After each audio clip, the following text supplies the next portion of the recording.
In this video, I'm ranking the most popular dropshipping niches by profitability using a tier list where S and A are the highest. These are the dropshipping niches that are worth getting into in 2026 and beyond versus everything else which might have worked back in 2018, but now is just a waste of time and money. So hopefully this should give you an idea of where you should be pointing your focus in 2026 and beyond. So first up, we've got phone accessories. Now the pros here is that it's very, very cheap to source. Everyone now has a phone and there's endless product variations. However, it is a very low price point, and so it's going to be difficult to scale using Meta ads. And the main con here is that you are literally competing with Amazon. There is nothing unique about your product that you can probably source on AliExpress with your private supplier or whatever. You would need something like a very unique design. For example, look at Moose cases. They are able to sell higher price because they understand e-commerce. If you don't understand e-commerce and you try to price these products very low, you're competing with Amazon. People are expecting 2 or next day delivery with cases that are genuinely good. And so you have to somehow try and compete with that. So it can be quite difficult. And at 16, I literally started selling my own phone cases. I made a few grand in profit doing it. I was very, very young. This is my first ever business. So I've literally lived this one. But nobody will buy a second or a third phone case. People buy one and they leave. And so you cannot build a real business that actually where people repeat, they come back, and you can build a proper sustainable brand. And for this reason, I'm going to rank this one D. Now we've got consumer electronics. So the pros here is that it is very high perceived value. And the reason for that is because, technology is usually quite high quality. If it's above $15 in cost of goods, that can actually be a very good product and solve some of these problems. I think Dyson, think hair dryers, think like anything that is this is one of my favorite niches. And even though it is a one-time purchase, you can have people come back and buy loads more. If you sell a product for $140, selling an upsell for $40 is nothing to them. And if it genuinely helps the experience with the product and, or it helps their life in some way in that niche, then they're going to be willing to spend that on an after sell, post they purchase or in an email flow afterwards. So they're going to come back and they're going to pay you a lot more money than just that one-time purchase as well. Now the con here is that you are relying on it actually being good quality. If you source something that is cheap, you're going to get hit with chargebacks, my friend. I promise you that right now. If you source something that is actually high price and you get your supplier to send you a video of it and it works, then boom, you can scale that into a real brand. Just make sure that it's minimum $15 cost of goods. Make sure that it actually solves the problem and it is high tech, look premium, look like a solid brand, and that's gonna sell. And so I would put this in this tier. For me, it's what I'm currently running my brands on as well. Now, supplements. This is a very interesting one because everybody talks about supplements. Get into supplements, do this, do that, do that. Grip Calidator, do all this stuff. Now, I have an interesting take on this, and I'm talking, my audience is dropshippers. You wanna quit your job, you wanna make some money, you wanna know how to build a dropshipping store that is actually gonna last and be able to quit your job. You might have a few grand saved up and you just wanna know where to put that in order to make this sustainable so that you can end up doing something with your life. And this is what I make my YouTube videos about. Now with supplements, it is quite difficult to do that. Although it is a very, very good niche, it's very popular at the moment, it can be very difficult to crack as a complete beginner who doesn't know marketing. It is a little pill or a little gummy that you need to try and advertise. So if you're not good at marketing, you don't have a creative team, or you literally have no creative director experience in the past, you don't know how to make proper D2C ads using Meta, it's gonna be very difficult to make it work because you're gonna have to test a shitload of ads and study a shitload of ads, which you will have to anyway in order to make something work into your own brand. However, supplements is just on another level. I would be happy to go and do this myself now with the experience that I have, but for somebody as a complete beginner, that's gonna be hard to crack. Now on top of this, if you drop ship, yes, you can go to Calidator, you can rip a random content creator and try and sell a supplement, that's fine. Now the pro of this is that you do get repeat subscriptions. So this is why the niche is actually really good. I don't advise beginners go into it, but if you have some money saved up, you have some experience, go into supplements because you can get $600, even $1,000 LTV, like for some customers where they will just keep on buying every single month. They say yes to the subscription, they receive it every month, and they see that the product actually works, they're gonna keep on buying it. And so you can make a shitload of money just with subscriptions, but there's a lot of people doing this unethically, and you could face a lot of backlash from your payment processors and eventually just not even be able to sell on Shopify because you've fucked your entire process up, with all the chargebacks that you've been receiving because the product doesn't work. Which brings me to my point is that Chinese suppliers, they might sell you a supplement, but it might not actually do the thing that they're saying it's gonna do. That's the problem with supplements. If you're getting it from China, they might give you an ingredients list that is completely wrong. You don't know what is actually in that supplement. And so if you can buy inventory, you can upgrade the product, by all means go and sell a supplement because this is a great niche to get into. If you can't go and buy inventory, I wouldn't get into it. If you can build a brand and you can actually find a problem that is worth getting into right now, that's an S tier. But For your current position, just get a product that you can visually demonstrate the problem being solved. You know, something that is easier to sell, price it $150, build it like a premium brand. That's gonna be a lot easier to sell than a supplement for $40, where you're competing with people who are literally scaling on a break even, which is like, you know, no profit. They're just scaling on waiting to the next month till they get the next profit. If you don't have money, it's gonna be very hard to make it work. And so for this reason, I'm gonna rank it a B.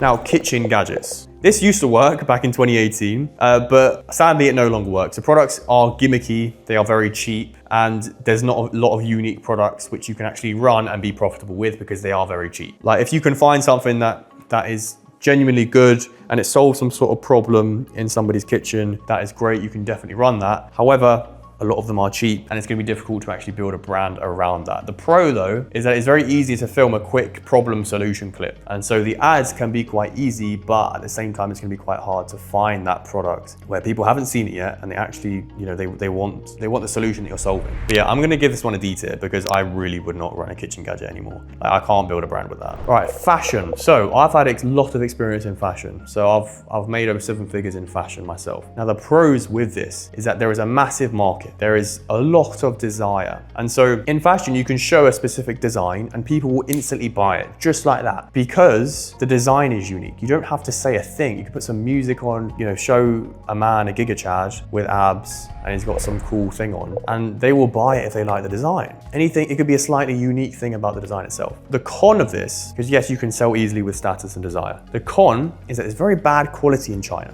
So with my products, for example, even though I was sourcing these products $30, $40, $50, like they were very expensive and I had to sell them for like $150, I ended up getting loads of chargebacks, loads of returns. You can imagine what a product is like when it's $5 and it's a coat bin bag. Like these products cannot be scaled unless you want to have very, very bad relationship with your payment processor because you're getting loads of refunds, you're getting loads of chargebacks. If you want your payment processor to hold your money like they did with me, then by all means you can go into that. They held over like 40, 50K of my own funds for maybe 3-4 months. And that was at a period where I needed that money. And so you don't want to go into these routes. That's why I talk about luxury branded dropshipping, because it's so much easier to be able to quit your job, to build something sustainable, like something that's actually going to last. You know, if you could buy inventory for the products and you can actually make the product good, great, get into that because that is a great niche to get into. First validate it, then buy the inventory. But you probably don't have a lot of cash right now. And so I wouldn't personally get into this niche in particular. And for this reason, I'm going to put this one in a C tier.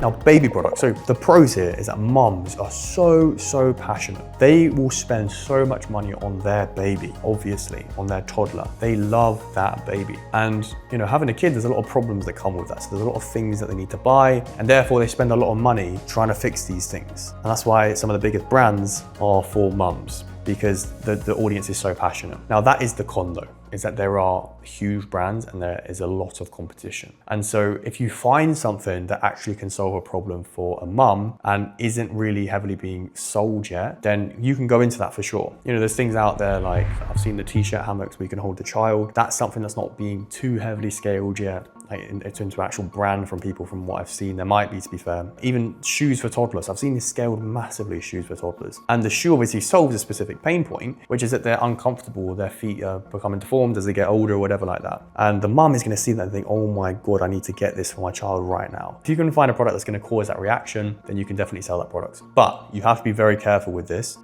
because Meta, they don't like you talking about babies, and it's understandable. So you'd have to talk directly to the mum, and you can't talk about the babies because you're likely going to get your ad account banned because they don't actually allow that. So you also have to study the top baby brands and see how they're marketing. Yeah, try and like sort of beat around the bush with that. But if you can crack it, that is going to be a very good niche to get into. And so for that reason, if you can find something solid to sell, I'm going to give this an A tier. Now the next one is luxury. You know, you can sell multiple niches within this category, but this deserves its own section. It has an extremely high average order value. So your margin is huge. Now, you might source a product for $30 and sell the product for $150 because you've crafted your brand like a premium. Your ads are very desirable. Your customer just wants your brand. They want your product. And so your margin is huge and you can scale very easily. Now the cons with this is that you're building a brand. And so it might take you a little bit more time, like 2-3 weeks or whatever, to make your AI creatives, to make all your content. You don't have to order the product to your home. By any means, I don't do that at all. You make it 100% with AI, but if you don't have the skills to do that, it might be a little bit hard to make those ads look as desirable as you want them to. And you also need to understand psychology a little bit so that you can convince a customer to spend that much money craft the site in a certain way. You have to understand the product and why people might want your product. You have to do a little bit more research into who wants this product and then target those different people. You're not just randomly ripping creatives from brands or from Calidata, from TikTok, because it's just like blindly throwing darts at a dartboard, because you have no clue what you're selling, who you're selling it to. You don't even know if these creatives are going to work. Whereas when you take this luxury approach, you sell something that's good quality and people actually love, you don't get chargebacks, and you're making ads that bring you predictable revenue because you know who you're selling to, you're building yourself up for success. So in the long term, it's very, very, very profitable. And in my opinion, it's like one of the best ways in order to quit your job. I don't like the stigma of dropshipping. This isn't really even dropshipping anymore. It's a fulfillment method, but the stigma that's going around is that you should sell low quality, that you should do this. But this is actually building a brand just fulfilling from China with good quality products. And we're not talking about luxury, cologne or watches or fucking fake design. This is not what I'm talking about. It's something that actually solves a problem for somebody. There's a gap in the market, you find the product and it's high quality and you just use that product to fix that person's problem. Use ads to do that. Very simple. And the thing is, this isn't slow. I said 2-3 weeks, but to be honest, it's not even a con because you have such a big margin. You need a couple of sales to scale. And then once you scale again, you just need a couple more sales. Whereas somebody who is selling a product for $40, not only are their customers going to complain, they're going to get chargebacks, but they have to get 10 sales where I have to get 2 sales to be profitable and scale. So I just have a lot more room in order to spend on my advertising, and therefore it's very beneficial for me to sell in this type of way. And so for this reason, I'm going to give this an S tier. Now, pet products, and this is honestly one of the most passionate niches there is. Above like baby products, they all sort of come into one, but pet products are super, super profitable and they can bring you in a lot of money because people love their dogs. They just absolutely love their dogs. They'll spend so much money on their dogs and they treat them like humans. There's literally a dog brand out there that is called Human or something because they found out that people, they see their dogs as humans and they want to treat them like humans. And so they create high quality products that they would give to humans, but to dogs. And so it's like this equality thing. People absolutely love their dogs. And so if you can find a way to sell to dog owners, you're gonna make a lot of money. But we're very far into e-commerce now. And an audience that is that passionate, there's gotta be a con with it. And that is the fact. There is like so many brands that are targeting dog owners and pet owners, cat owners, making a lot of money doing it, but there is a lot of brands out there. And so it's quite saturated. And to stand out with a Chinese product, specifically for the pet niche, is gonna be pretty difficult unless it's gonna be like a dog accessory. Now, I wouldn't go into the supplement space for pets because that you're not gonna be able to do that selling from China. However, with the accessories, you can actually sell genuinely good products. And if you can find a problem, you can find a gap and you can sell a product to that audience, then by all means you sell that product. I think this is gonna be an A tier. So I'm gonna put this in A tier because if you can crack it, then you're gonna absolutely explode. Right, next, fitness and recovery accessories. Now, the pros here is that people want to get better at sports because they want to impress their friends. Like that status thing is huge when it comes to sports. That is probably the reason why most people want to get better at sports. All the new sports now, it's all ego. Like football, when you look at football, the stadium, just the racism, everything that goes on within a football stand and the shouting and the beer and the fighting and everything is all ego. Like all of it is ego. If you're really good at sports or you want to get better at sports or you're just starting out, that's obviously one avatar. There's also another avatar where they just want to get fitter, they want to get better, but it's not as many people. Now, that's obviously, if they want to get fitter, they want to lose weight for fitness, whatever. That's also comes with weight loss. So that's looking better and feeling better. But that also comes with status too. However, our point is that it's a very good niche because the audience are passionate and it's about status, it's about desire. And so if you can show them something that's going to get them fitter, it's going to make them better at the sport, it's going to make them recover better, that is going to convince them to sell. But even it could be something really small as well. It might not even be to that type of audience with status. It might even be something super simple, where it's like Pilates. You can sell grip socks to women because there's a big problem and people talk about it on Reddit and they talk about it on Instagram, that there is a problem in the market right now where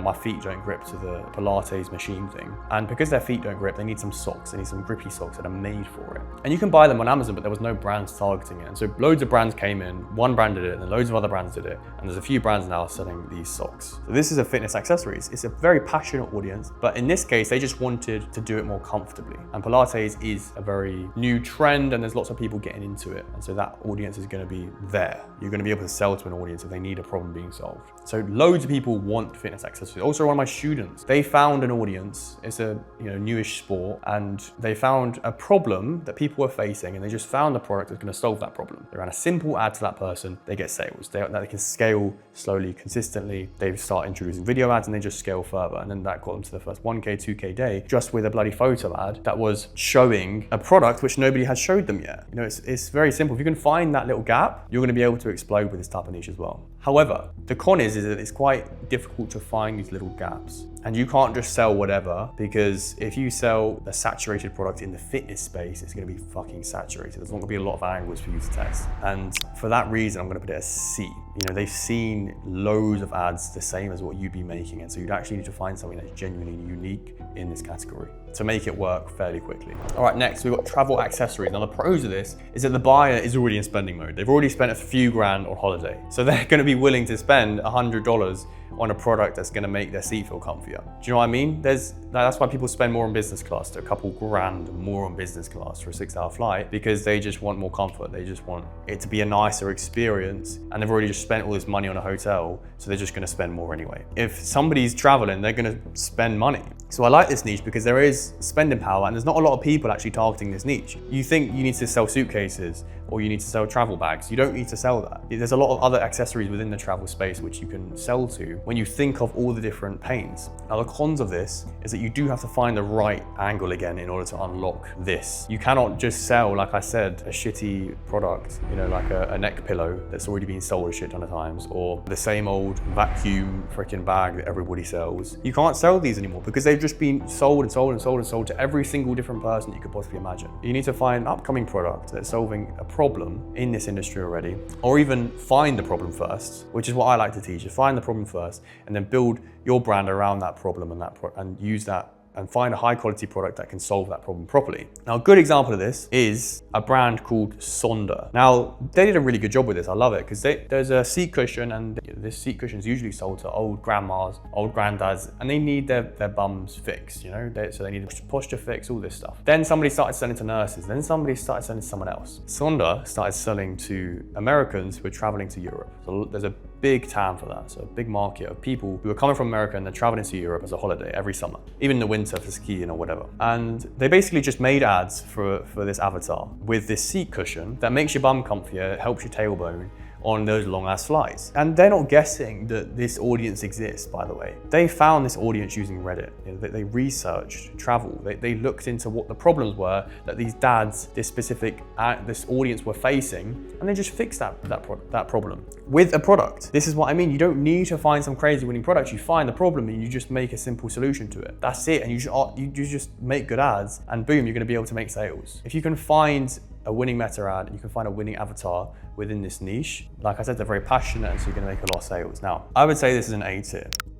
Okay, up next we've got home accessories. Now the pros of home accessories is that you can find very interesting and unique designs, and you can compete on things like quality. You know, you got chair covers, you got painting, like pictures, even like pillows, for example, probably be more for the sleep niche, but there's a lot of ways that you can compete on material, and you can compete on like how good the product actually is. So there might be a lot of people who are charging a low price for a product, and you can come in and say, look, you guys, you didn't like that product for that reason, so I'm gonna offer you this new product. In that way, you can build a brand with home accessories. However, it usually is quite low quality and quite difficult to build a brand around. Also, the buying power isn't very strong. So there's not like a big pain associated with home accessories. So if you can find a big pain that is associated with that, you know, a big desire where somebody, like they genuinely want to get this product because it's gonna make their friends compliment them or whatever, that might work. But the buying power isn't that strong. And so for this reason, I'm gonna put it in a C tier. You know, that you can sell it, but it's not gonna be extremely strong. Beauty tools and devices. So that's like makeup. You know, you got your LED, the red light thing for your jaw. There's lots of different beauty tools and devices. And I'm gonna just weave in makeup with this as well, because why not? Now for this type of niche, like it's fucking huge. Look at L'Oreal, for example. L'Oreal have scaled to just ridiculous numbers. They're like top 3 brands in the entire world right now. Billions, like the revenue billions. And it's because the audience, like women, they spend the most money on beauty, full stop, because they want to look nice. There's very deep psychological reasoning to why they buy beauty. Maybe it's because they were judged as a kid and they now want to look nice. Maybe it's because they want to pull a guy. You know, lots of women will buy beauty in order to solve a huge pain that they have, more than anything, probably more than bloody having a kid or like your kid's problem. Like they want to look good because it's primal as well. You know, women want to look good. They want to attract the right mate. It's That's why there's so much money spent on beauty. So it's a very good audience. Going back to the pet though,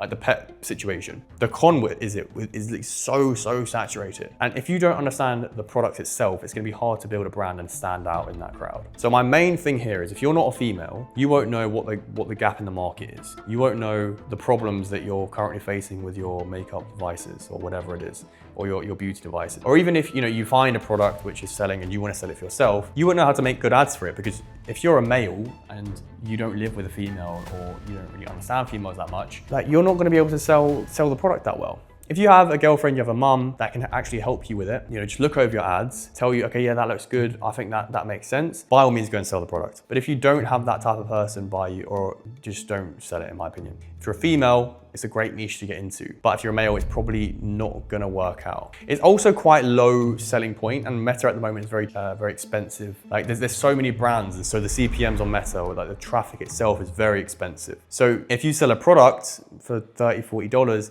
it's gonna be quite hard to crack. But if you've got a product that you can sell for $100 plus, it might be that like the red light therapy wand or whatever it is. It sort of comes more into consumer electronics, I think. But if you can sell something like that, that could actually work. But like I said, you just want a female to validate what you're doing, because you're gonna be spending money on ads and you're not gonna have a clue if what you're selling actually resonates with the audience. Like you might say something and a female will be like, what the fuck? I don't wanna buy that. Do you know what I mean? So I think most of my audience right now, it's probably not gonna be the best one, so I'd put this as a B.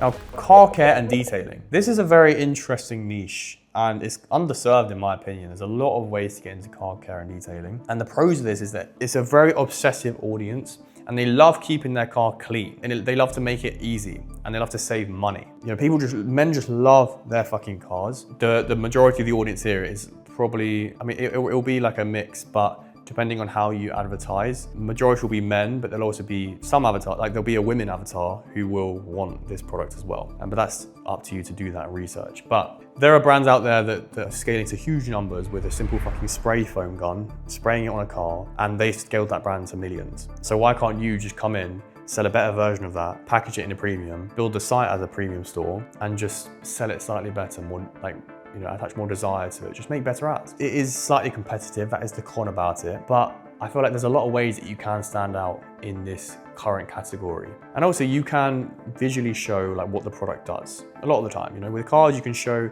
if it fixes something or it makes something easier, you can show that, like a pressure washer. And the reason this audience is quite passionate is because they want to save money, they want to save time. And if they can like save money on the car, getting the car washes all the time or going to get it. So you just want to find the gap, and so you're not competing with the huge brands, but you're doing it in your own way so that you can actually stand out to this audience. And you find a reason why people would actually want to buy from you. And in that way you can stand out. And so I would rank it a B tier. So that was the 12 most popular dropshipping niches ranked from best to worst. It is now just up to you which niche you decide to choose. Now, what I always recommend to my students and Mark Tilbury students is always follow the luxury category. Because after being in the dropshipping space for over half a decade, I've genuinely never seen a category and a strategy where the margin is so big, you get so many repeat customers, and it is so consistent over time. Meaning you can build an actual brand from it, and you can spend more on ads because you're getting more from the same customers you've already sold to, with upsells and repeat purchases, because they just love your brand. And if you want to see exactly how I start and scale these types of stores in 2026, then just watch this video and I break down the entire strategy.